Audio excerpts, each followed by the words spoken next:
actually 150. Wow, okay.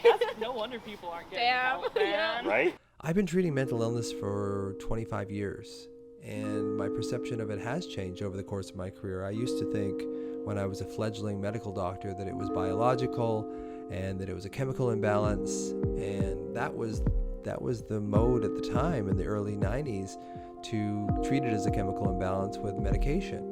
And I'm realizing more and more that a lot of people with mental illnesses, anxiety, depression, OCD, BPD, all these things, really has a result from childhood trauma, from unresolved emotional wounds from being rejected, abandoned, abused, and it shows up later in life. Hey everyone, I'm Kyle Bottom. I'm out here on BCIT's campus today running a little game show I like to call Mental Wealth. That's right. It's a game show about mental health, and for every correct answer, the contestants will earn 25 cents. That's right. A nice, shiny quarter. So I'm going to go fishing, see if I can get some people to play along. Mental Wealth. So question number one. How many Canadians experience a mental health problem in a given year? Is it 1 in 3, 1 in 5, 1 in 10, or 1 in 20?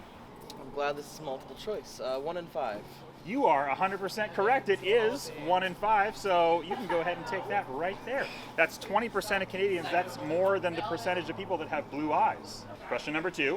If you look at the entire population of depressed and anxious people, what percent of that group will wind up seeking treatment for their mental health problem? Is it 10%, 30%, 50%, or 70%?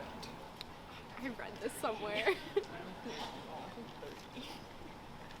Okay, same. I'll say 30. 30? Yeah. You're wrong again. You like the number 3. Was it 10? You like the number 3, and I appreciate that. It's 50%. Oh, it's 50. Really? I'm surprised. Half of the people will seek treatment and half will not. Okay, yeah. Well, now, for those that don't seek treatment, why do you think that is? Too ashamed to, I guess, if they just don't think that they'll be heard. Yeah, there's a lot of kind of. negative feelings Stereotypes, around. yeah.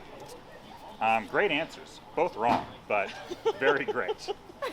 Most people with mental illness actually turn the negativity inwards. They don't turn it outwards. And I think that's a huge misconception about mental illness. I think there's a huge misconception that it debilitates people. There are a tremendous number of people walking around there with significant depression and anxiety, and they're just coping and dealing with it. What's the average price for an hour of therapy? Do you think it's $50, $100, $150, or $200? 150? You're right again. You're actually on a hot streak. $150 is the average price of an hour of therapy. So you know how you've got 2 quarters right now? You only need 598 more to get 1 hour of therapy. Fun. You're on your way. Mental wealth. Final question. What do you think we can do to help eliminate the stigma around mental illness? Have more of an open dialogue about it? Like what we're doing right now? Yeah, that's one of the ways. It's pretty much just breaking down the stereotype, breaking down a barrier, and you never know what anybody's experiencing. Talking about it more. Like we're doing right now? Like we're doing right now Yeah. in media, and maybe do public campaigns for people to come out and seek treatment. I think that's a great answer, man. You know what? Oh, you deserve the quarter? It's worth a quarter. Thank you. Mental wealth. It comes from, people's underlying fear. That's what it comes from. And if we can assuage their fear, we can limit the stigma. The problem is most people don't pay that much attention to mental illness if it isn't a real big factor in their lives, if they don't have a family member with it or they don't have it themselves. So changing the stigma, I think we're doing a reasonable job on making commercials and making programs that highlight mental illness and show them as real people who are struggling.